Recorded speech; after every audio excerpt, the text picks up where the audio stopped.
it was our desire to remind you that you are vibrational first, which means you got to pay attention to something other than what you're seeing and hearing and smelling and tasting and touching, because while that is vibrational interpretation, most people don't know that.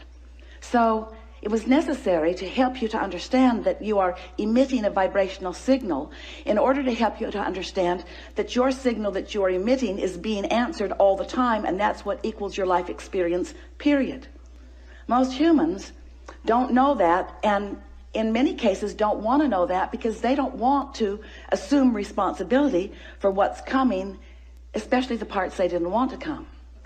Abraham, I'm sure I'm not the creator of my own reality. I would not have created that. And we say, we didn't say you did it on purpose, but you did do it. You did do it. Sounds a little blameful, doesn't it? You did do it. But when you realize that you have creative control of your experience, because you have vibrational control of your experience, because you have focused control of your experience, because you have the ability to focus, then you say, all right. But then when it's hard, you say, not all right. This shouldn't be this hard. This shouldn't be this hard. And then you say something, which is the last thing we ever want to hear from you. I'm not good at this. But you are good at it. You just don't know you're good at it. You just haven't practiced being good at it in the way that really gives you the clarity. And that's really what we're going to be talking about here today. If you've been following us for a while, you've heard us say that you are the creator of your own reality. Blah, blah, blah. Enough of that. And that you live in a vibrational universe. Blah, blah, blah, blah, blah. Enough of that already. But you do, and you are. So, blah, blah, blah. So, here you are, the creator of your own reality. And life is constantly throwing things at you, isn't it? Well, it's not really like that. Life is happening around you, and you're observing, but it really isn't after you. It's not testing you. It's not challenging you. It's just being around you for you to observe. It's just this magnificent palette for you to play in. So life is happening around you, and you are participating in it through your observation, through your memory, through your awareness, through your conversation. You're participating in it. And as you are doing that, you are coming to lots of conclusions, many and every day, of what you want. Because life helps you to know what you don't want. You know what you don't want. You know what you do want. You know what you don't want. You know what you do want. It's just this wonderful variety or contrast that helps you to come to important personal conclusions. So these conclusions happen within you, and we've been calling that step one, because the variety, the contrast that surrounds you, causes you to ask for what you want, whether you use words or not. You just constantly keep coming to personal preferences. You were born like that. You've always been like that. You will never stop being like that. We want you to accept that you are like that. It's a good thing. Step one is a really, really good thing. You're asking constantly. It is the basis of the expansion of the universe. It's a wonderful thing. So you're asking, step one. Step two, not your work. That's where law of attraction and the source within you answers what you're asking for. When you emit a signal, the signal is answered. So ask, answer, ask, answer, ask, answer. But your discomfort is that there often appears to you to be quite a time gap between your asking and the universe answering. But there is not a time gap between the answer. There's just a time gap between you getting up to speed with the answer. You say, hey, Abraham, that can't be right, because I want it. I'm paying attention. If it were there, I would know it. And we say, it comes in a vibrational form first. And you say, oh, so that's the catch. You're giving me something vibrational that I can't see or hear or smell or taste or touch. So you can say all day that when I ask, it is given. Write a book about it if you want, Abraham. You can say that all day, but to me it doesn't feel like it's being given. And we say that's because you're in a different frequency from what you're asking for. You have to line up with what you're asking for. In other words, when you want more money because you clearly do not have enough, when you feel frightened or bound or in trouble financially or just not satisfied, when you feel that way, you are that way. And you say, no, I feel that way because I am that way. And we say, no, you am that way because you feel that way. In other words, it works differently than you think it does, but you've been observing it for so long, you don't know which came first. But what comes first always is your vibrational countenance. And then the manifestation just matches what you feel like. So if you want more money and you feel like you don't have enough money, you can ask all day, all day, all day, every day. You can write long lists of it. But if in your belly, if in your being, if you're feeling the fear or the absence of money, then you've got a vibration going that's different from the answer that you seek. You want more money, but your vibration says, I don't have enough. And the universe says, and law of attraction answers you with what you're feeling. So a lot of our physical friends, especially in the beginning, say, well, then it doesn't seem like I can get there from there. It doesn't seem like I can get to where I want to be from where I am. Because if I am missing something that I want, and I'm aware that I'm missing this thing that I want, and in fact, the reason that I'm speaking about it so clearly is because it's missing, and that's why I want it, then how do I get there? And we say, you have to feel like it feels to have it. And you say, okay, then give it to me and I will. And we say, just try a little bit. Just try a little bit to not activate within yourself so often the vibration of what's missing, and focus yourself into activating the vibration of what you want. It is not as difficult as you think.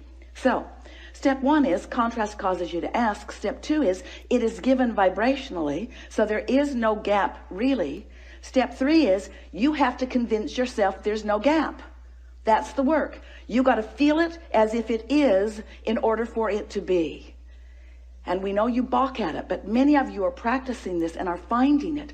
Many of you are understanding the laws of the universe, and you're finding ways to focus yourself into feeling good without needing all of the evidence to be there first. Do you hear how important that is? If you don't need the evidence for what you want to be there first before you feel it, then you are able to accomplish the vibrational countenance of it before it is, which means now it must be. And Esther said, please, please, please, let's call it step 4. Please, please, please. Can't we call it step 4? We need another step. We need another step, Abraham. Please, please, let's call it step 4. And we say, all right, step 4. So you ask step 1, source answers step 2. You allow it, step 3. But now we've been talking to you for a while. You've been keeping up with us pretty good. And we're saying to you that if you don't try so hard, if you just accept that you are naturally good-feeling beings, and when you wake up in the morning, before you start thinking about the things that you've got to do that you don't want to do, before you start remembering the injustices of yesterday or 10 years ago, before you remember that you're going to that place today to work that you really don't want to be, before your kids get up, before any of those things happen that challenge your sense of well-being, if you can get hold of that sense of well-being and just sustain it for a little bit with really general thoughts, because if you get specific, it usually doesn't work as well. Get into an attitude of appreciation and milk it for just a little bit. Law of attraction will help you out. Because law of attraction says that that which is likened to itself is drawn. And law of attraction will give you, it's not really giving it to you, it's just the way it is. It's like gravity doesn't give you attachment to the planet. It just is. So law of attraction provides for you this consistent life experience. So, to make it very clear and blunt, we like blunt, you have 17 seconds to sustain this thought and move it into something even more powerful. 17 seconds, and another thought like it joins it. And there is power, manifestational power in that, crossing that 17-second mark that most people don't know about, or when they wake up, they would make very sure that they stay there for 17 seconds. So if you find a good feeling thought, or better said, if you wake up and don't introduce a not good feeling thought, because when you wake up, there's no thought. During that time of slumber, you have stopped the momentum of all thought. That's really an important thing to understand. You don't know that mostly because you wake up and you start thinking so fast that you pick up your momentum right where you were and start it all over again. But when you slumber, momentum of thought stops. Law of attraction is suspended for you. Your point of attraction is no longer attracting. So when you wake up, you have a really good possibility of getting out of the bed on the right foot. Getting out on the right side of the bed. These are your words. We don't like them very much, but we thought you'd relate. You have a very good possibility of getting the vibration going the way you want it to go. And your best possibility is first thing in the morning. First thing in the morning, before there is any other momentum going. So we've been talking about this for a while. And Esther really listened. So she decided that she was going to wake up on that first morning and she was going to sustain her good feeling that she had awakened with. And she didn't make it until breakfast. Quite annoyed with herself, which didn't help. But the next day, she tried it again and didn't make it much past breakfast. Then she discovered that if she just wouldn't read her email, it would help. So her dominant intent became to sustain this feeling of well-being as long as I can. Just sustain it. And what she began noticing about the second week and third week and fourth week of doing that was that not only was it easy to find and maintain that frequency of feeling good, but there were all kinds of other benefits that began coming to her that these words won't give to you. You have to do it and find it yourself, because words don't teach. So we're just explaining to you what Esther experienced. She found a new clarity that was not within her before. She found a sort of stable ride. She remembered Jerry's story of shock absorbers. He used to tell a story about he got a new car. He was test driving it. It was a beautiful Cadillac, and it was in San Diego. And the salesperson took him down a road that Jerry thought no nice car should ever be on. And he was amazed at the ride that that car gave him, even on a very bumpy road, because the suspension system, the shock absorbers were such that even though there were bumps in the road, he did not feel them in that car. And he used that analogy always, and it's the same analogy that we're offering to you here. When you find vibrational alignment with who you really are, and you sustain it for a period of time, what happens is you get shock absorbers. So even though the same sort of things may be happening around you, you might even see some of them, although law of attraction makes it less and less likely that you're going to participate on any personal level with anything unwanted once you begin sustaining this vibration of well-being. But the whole point of all of this, we don't want you to become so vibrationally snobbish. Esther says, I'm a vibrational snob. I like clarity and I will not accept confusion. But when you care about how you feel and you practice it until you're in this place where you are sustaining it more consistently, then you don't feel like you felt before. You know how when you first start knowing that you are the creator of your own reality, and you get feeling pretty good, and then someone says something that takes you away from your good feeling, and you think to yourself, I'm never talking to you again. I'm going to avoid you. You are a downer. But then you find yourself in a sort of state of avoidance everywhere. You can't watch television.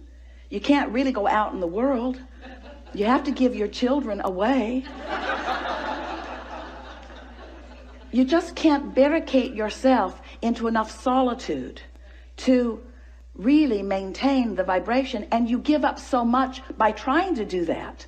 The benefit of alignment shouldn't have to pay the price of being a hermit. You should be able to practice your alignment until you're so good at it that you can go anywhere, be anywhere, with anyone, and maintain your vibration. And let's call that step 4. Because Esther wants to.